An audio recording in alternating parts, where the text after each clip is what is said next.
Assalamualaikum warahmatullahi wabarakatuh. Innal hamdalillah nahmaduhu wa nasta'inuhu wa nastaghfiruh wa na'udzu billahi min sururi anfusina wa sayyiati a'malina. May yahdihillahu fala mudilla lahu wa may yudlil fala hadiya lahu. Asyhadu an la ilaha illallah wahdahu la syarika lahu wa asyhadu anna Muhammadan abduhu wa rasuluh.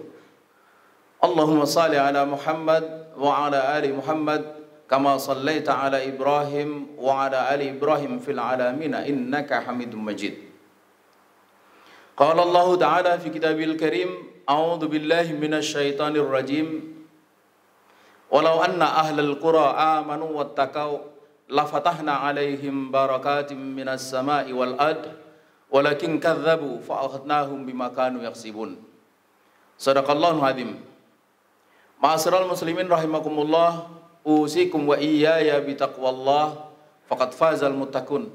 Kama qala Allah Ta'ala fi kitabil karim, a'udzu billahi minasyaitonir rajim. Ya ayyuhalladzina amanu taqullaha haqqa tuqatih wa la tamutunna illa wa antum muslimun. Hadirin sidang salat Jumat yang berbahagia rahimakumullah, kita sebagai seorang muslim sangat yakin bahwa jikalau syariah Islam ini diterapkan secara kafah, pasti akan membawa kebaikan, membawa rahmat bagi seluruh alam semesta. Sebagaimana Allah Subhanahu wa Ta'ala janjikan, wa ma arsalnaka illa rahmatan lil alamin. Tapi ini hari tidak sedikit dari umat Islam, termasuk di negeri ini, yang menolak penerapan syariah Islam secara kafah itu dengan alasan bahwa masyarakat yang ada sekarang ini adalah masyarakat plural. Masyarakat yang terdiri dari banyak pemeluk agama. Beragam-ragam agama ada di negeri ini. Argumen yang diajukan sekilas tampak masuk akal. Mereka katakan kepada kita, bagaimana seandainya umat Islam ini diatur dengan aturan agama selain Islam? Mau enggak? Tentu kita akan menjawab tidak mau. Lalu dia katakan, begitulah juga orang-orang yang beragama selain Islam juga tidak mau tentu saja diatur dengan aturan Islam. Jamaah sekalian, betulkah argumen ini? Benarkah Islam tidak layak diterapkan dalam masyarakat plural? Bagaimana kita menjawab dan memahaminya? Jamaah sekalian, yang pertama, sesungguhnya pluralitas itu sesuatu yang wajar. Dia merupakan bagian dari sunatullah. Allah Subhanahu wa Ta'ala mengatakan di dalam Al-Quran, ya ayuhan nas, wahai sekalian umat manusia, inna khalaqnakum min dzakarin wa untha wa ja'alnakum syu'uban wa qabaila lita'arafu. Keragaman suku, bangsa, bahasa itu bagian dari sunatullah. Bagian dari kemahakuasaan Allah. Begitu juga keragaman agama. Ketika Allah Subhanahu wa Ta'ala mengatakan la ikraha fiddin, tidak boleh ada paksaan untuk memeluk agama Islam. Ketika Allah Subhanahu wa Ta'ala mengatakan faman syaa falyu'min faman syaa falyakfur, siapa yang mau beriman silahkan, yang tidak juga silahkan, imma syakira wa imma kafura. Maka pada akhirnya pasti di tengah-tengah masyarakat itu ada yang muslim, ada yang bukan muslim. Yang bukan muslim pun juga beragam-ragam pilihan agamanya. Bagi Islam pluralitas itu bukan barang asing. Masyarakat Islam yang pertama dibentuk oleh baginda Rasulullah SAW di Madinah adalah masyarakat plural. Islam memimpin, hidup juga di sana orang-orang Yahudi dan Nasrani. Begitu seterusnya sampai berbilang abad, sesungguhnya masyarakat Islam yang dicatat oleh sejarah lebih dari 1400 tahun itu adalah masyarakat plural. Karenanya sekali lagi pluralitas itu sesuatu yang wajar dan bukanlah barang asing bagi Islam. Kemudian jika pluralitas adalah satu sunnatullah, lantas apakah bisa Islam mengatur masyarakat plural? Dan jika bisa, bagaimana caranya? Jamaah sekalian, jikalau kepada kita ditanyakan apakah kita mau diterapkan atau diatur dengan aturan agama selain Islam, kita tentu akan menjawab tidak mau. Tetapi itu tidak berlaku sebaliknya. Mengapa? Karena memang Islam itu berbeda dengan agama selain Islam. Nabiullah Muhammad SAW berbeda dengan nabi-nabi sebelum Nabi Muhammad. Siapa yang membedakan? Allah Subhanahu wa Ta'ala sendiri yang membedakan. Baginda Rasulullah SAW menyatakan di dalam hadis sahih riwayat Bukhari, wa kana an-nabiyyu yub'atsu ila qaumihi khassatan. Adalah nabi-nabi sebelum nabi terdahulu itu diutus untuk kaumnya secara khusus. Di dalam Al-Quran dikatakan walikulli qaumin hadi, setiap kaum itu ada hadi. Walikulli ummatin rasul, setiap umat ada rasul. Karena itu nabi dan rasul itu jumlahnya sangat banyak. Sebagian dari mereka diceritakan kepada kita, kepada Nabi Muhammad, sebagian tidak. Diceritakan kepada kita, karena itulah kita menjadi tahu. Walaqad arsalna min qablika rusul, minhum naqussu 'alaik wa minhum lam naqsus 'alaik. Bagaimana dengan Nabi Muhammad? Rasul mengatakan, bu'ithu ilan nasi amatan. Dan aku diutus untuk seluruh umat manusia semuanya secara umum. Dan itu ditegaskan di dalam Al-Quran, wa ma arsalnaka illa kafatan linnas basyira wa nadhira. Dan tidaklah aku utus engkau Muhammad kecuali kepada seluruh umat manusia.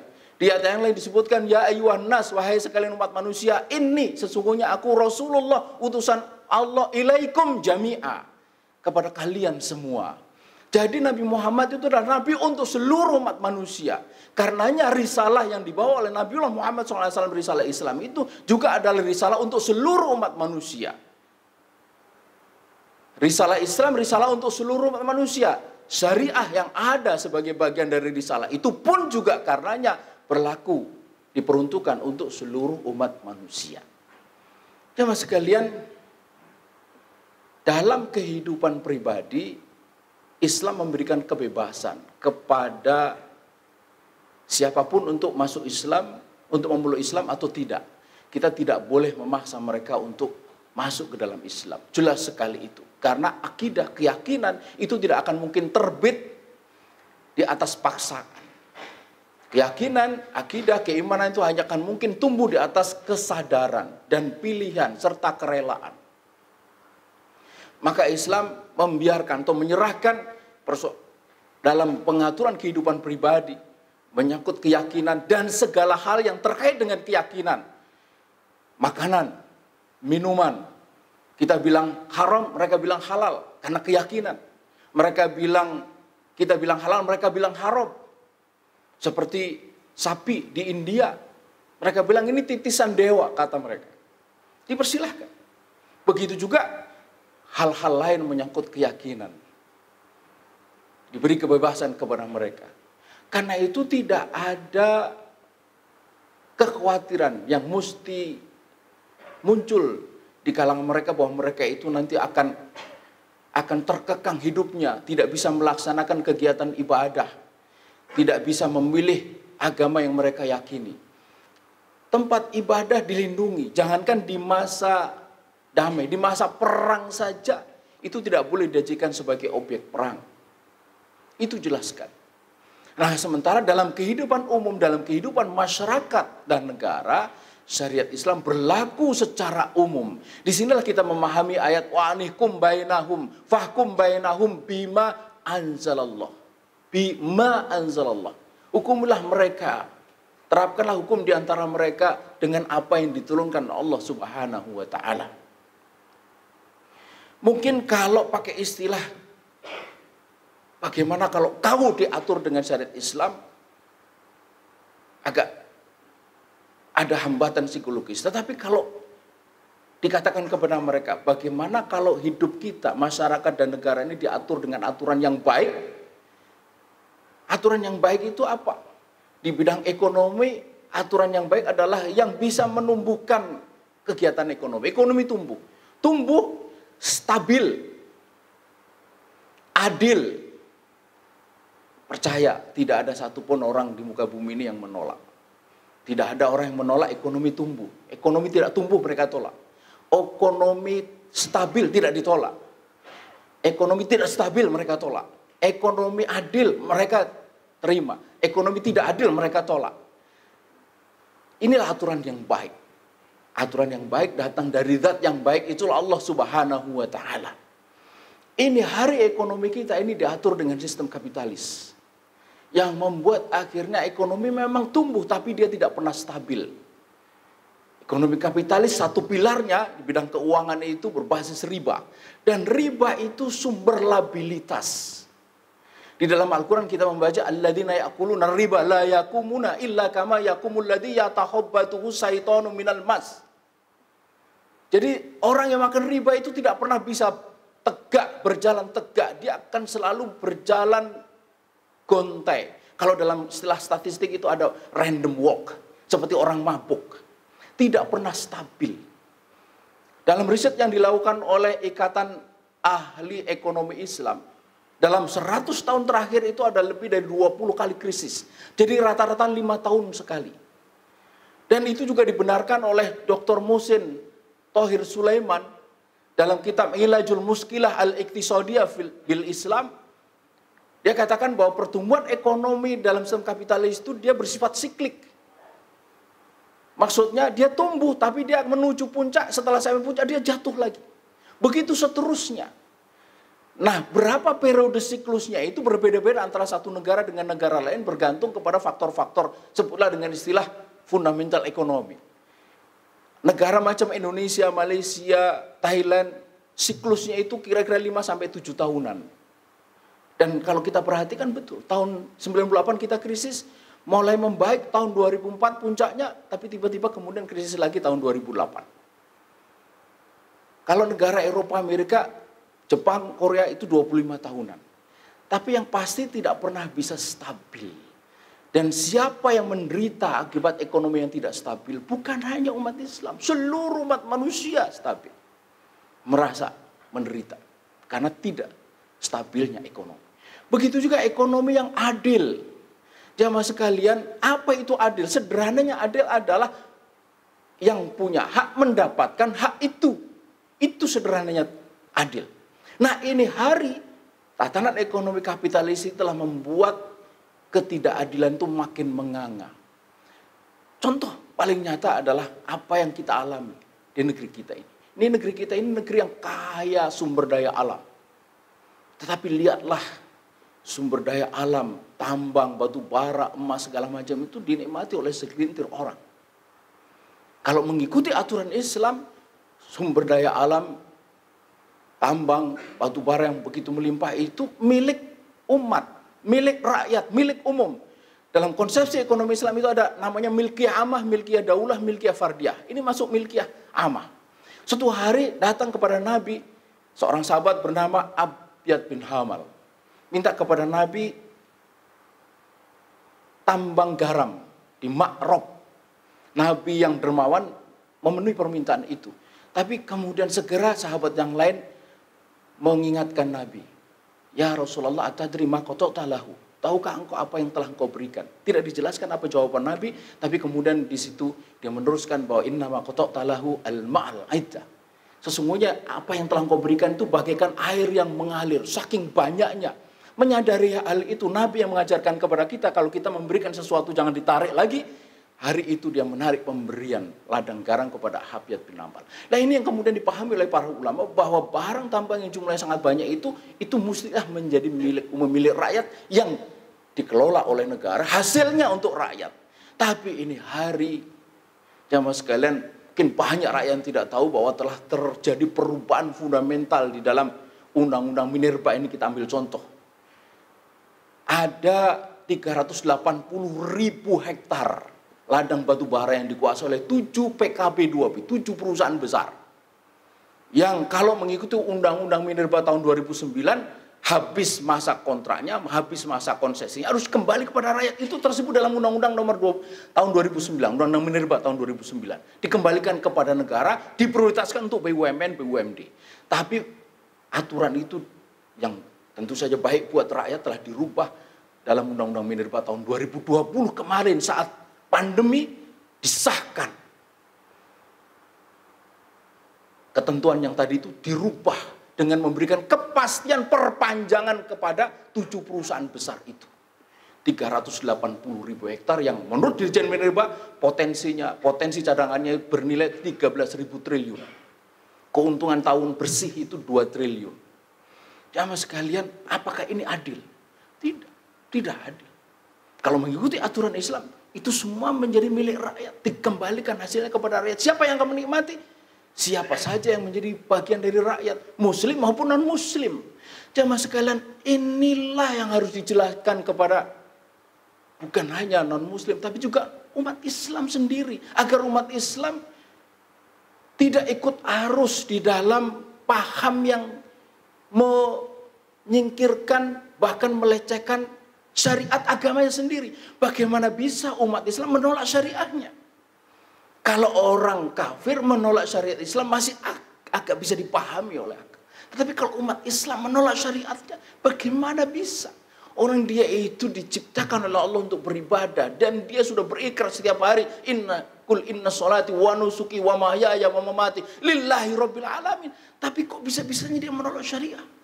Dengan alasan yang dibuat-buat, alasan pluralitas segala macam. Jamaah sekalian, karena itulah menolak syariah diterapkan secara kafah dengan alasan pluralitas atau kemajukan sangatlah tidak tepat. Ini bertentangan dengan akidah Islam yang mengatakan bahwa Islam adalah memang risalah untuk seluruh umat manusia. Dan bertentangan dengan fakta sejarah di mana dalam seluruh lintasan sejarah sejak dari masa Nabi hingga runtuh Daulah Khilafah Utsmani 1924 itu dibentuk selalulah plural. Dan bertentangan dengan kenyataan empirik bahwa kita umat Islam, juga umat non-Islam, manusia, bahkan manusia seluruh dunia saat ini sesungguhnya memerlukan tatanan yang baik. Tatanan kalau ekonominya tumbuh, stabil, adil, tatanan yang adil. Di saat kita sekarang hidup di dalam sebuah tatanan yang sangat tidak adil, bahkan zalim. Jamaah sekalian, itu yang kita bisa saksikan dalam sejarah. Bagaimana Spanyol 700 tahun dikuasai oleh Islam, oleh para sejarawan disebut Espanyol in three religion. Spanyol dalam 3 agama. Selain Islam yang berkuasa, hidup damai sejahtera orang-orang Yahudi dan Nasrani. Keadaan baik itu berakhir setelah terjadi inkuisisi, orang Katolik berkuasa. Yahudi dan orang-orang Islam hanya tinggal punya 2 pilihan. Masuk menjadi orang Katolik atau terusir dari wilayah Spanyol. Ada 120.000 dalam sejarah yang lain 150.000 orang Yahudi yang terusir dari Spanyol. Kemana mereka? Akhirnya mendapatkan pelindungan di Bukit Galata di Istanbul oleh Muhammad Al-Fatih. Mereka beranak pinak di tempat itu sampai ini hari. Jamaah sekalian, jika lo punya kesempatan dapat rezeki, berkunjunglah ke sana dan kita akan menjumpai. Masih banyak orang Yahudi sampai ini dan bisa kita jumpai juga sinagog. Bukan bekas sinagog, tapi sinagog yang masih berfungsi sampai ini hari. Itulah kemampuan Islam mengatur masyarakat plural. Mesir ratusan tahun di bawah kekuasaan Islam. Hidup sampai ini hari orang-orang suku Koptik beragama Kristen. Yang diantaranya melahirkan Butros Ghali, mantan sekjen PBB. Orang Mesir, Kristen, Koptik. Irak ratusan tahun di bawah Islam. Hidup damai sejahtera orang-orang non-muslim. Termasuk yang Kristen menurunkan Tariq Aziz. Itu Perdana Menteri di masa Saddam Hussein. Jadi soal pluralitas itu bukan barang aneh, bukan barang asing. Islam telah memberikan fakta kepada sejarah bagaimana kemampuan Islam mengatur masyarakat plural itu. Dan itu diakui bukan hanya oleh kita, tapi juga oleh orang-orang non-Muslim. Di antaranya Thomas Walker Arnold, ini seorang orientalis, di dalam buku The Preaching of Islam, dia katakan bahwa perlakuan terhadap warga Kristen oleh pemerintahan Khilafah Turki Utsmani selama kurang lebih 2 abad setelah penaklukan Yunani telah memberikan contoh toleransi keyakinan yang sebelumnya tidak dikenal di daratan Eropa.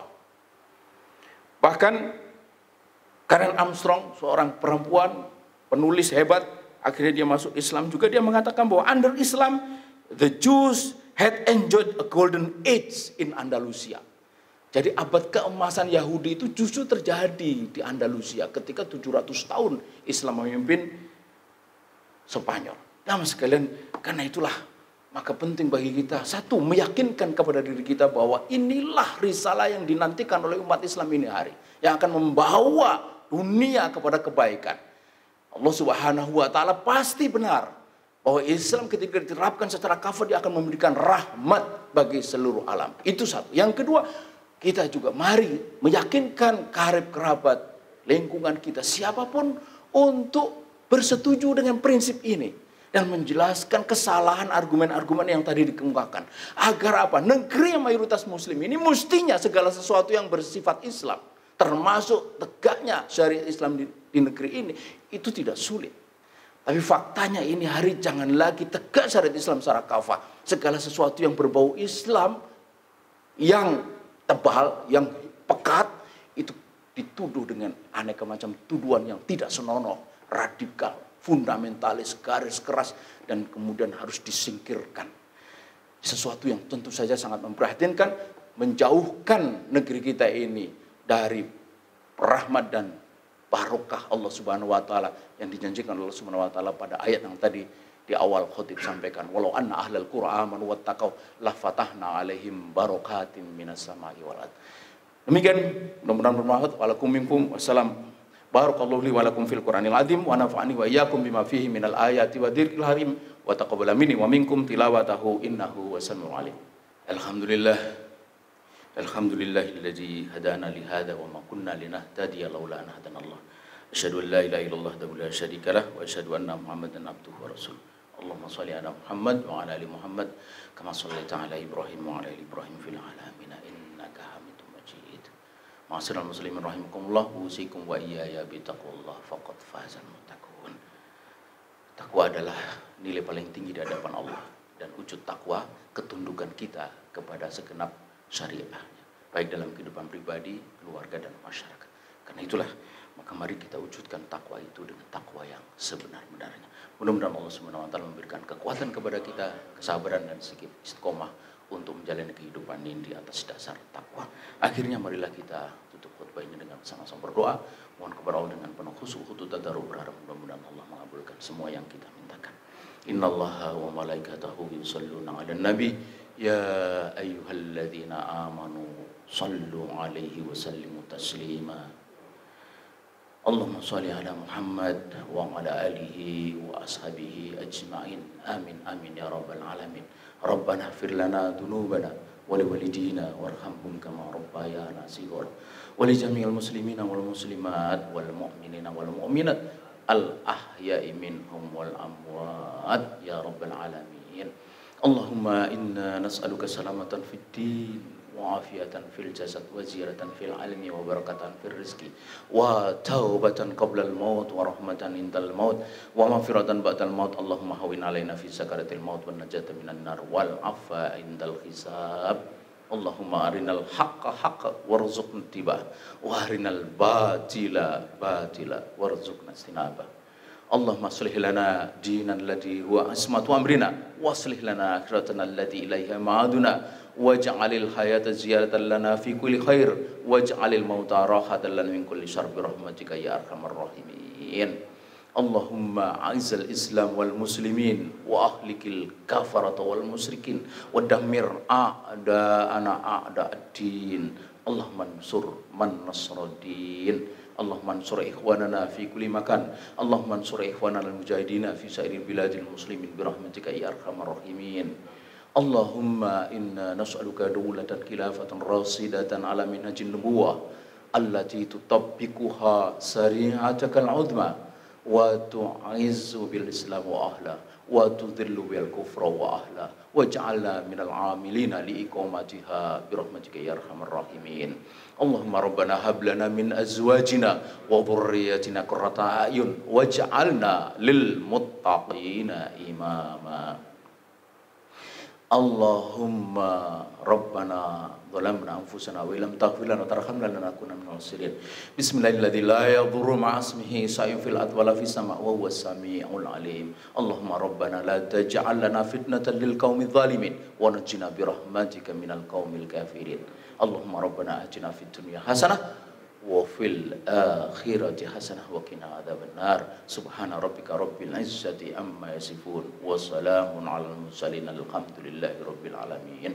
Ibadallah, innallaha ya'muru bil 'adli wal ihsan wa ita'i dzil qurba wa yanha 'anil fahsya'i wal munkar wal baghi ya'idzukum la'allakum tadhakkarun wa la dzikrullahi akbar.